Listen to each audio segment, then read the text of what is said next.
Nous sommes ici devant la poudrière de Saint-Denis. Vous savez, lorsque la France établissait un comptoir quelque part de par le monde, il y avait 3 bâtiments qui étaient prioritaires. C'était la maison du gouverneur, l'église et la poudrière. La maison du gouverneur, on imagine bien à quoi ça servait. Ça sert encore, puisque nous avons la préfecture. Les églises aussi, mais les poudrières.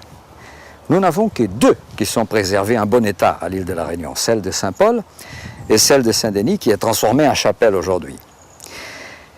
Extrêmement solide, parce que c'est un matériau dangereux, qui doit être stocké à l'abri de l'humidité, à l'abri de la moindre étincelle. Donc on faisait des bâtiments d'une solidité extraordinaire. Celle-ci, elle a des murs qui font plus d'1 mètre d'épaisseur. Et les murs d'enceinte, lui, il fait plus de 60 cm d'épaisseur, donc extrêmement solide.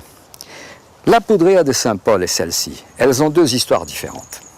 Celle de Saint-Paul, elle est plutôt tragique, parce que lorsque les Anglais sont arrivés ici en 1810, ils ont envahi la ville.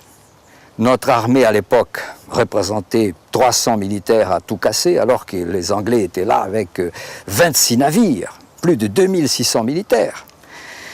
Ces militaires français qui se sont tout de suite vus, les civils ont voulu apporter de l'aide. Donc tous les civils qui portaient une arme se sont retrouvés derrière cette poudrière de Saint-Paul.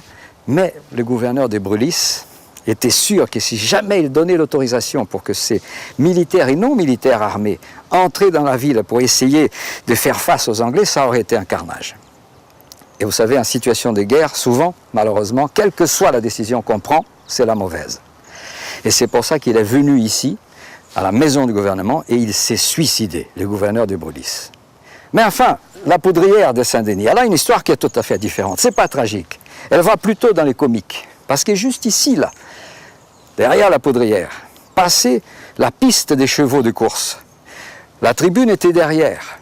Et lorsque les chevaux entraient dans un angle qui échappait à la vue de ceux qui étaient là, c'est là que certains arrangements pouvaient avoir lieu. Donc souvent le cheval qui arrivait le premier n'était pas le premier qui sortait de l'autre côté, parce qu'il y avait des arrangements qui se passaient par là.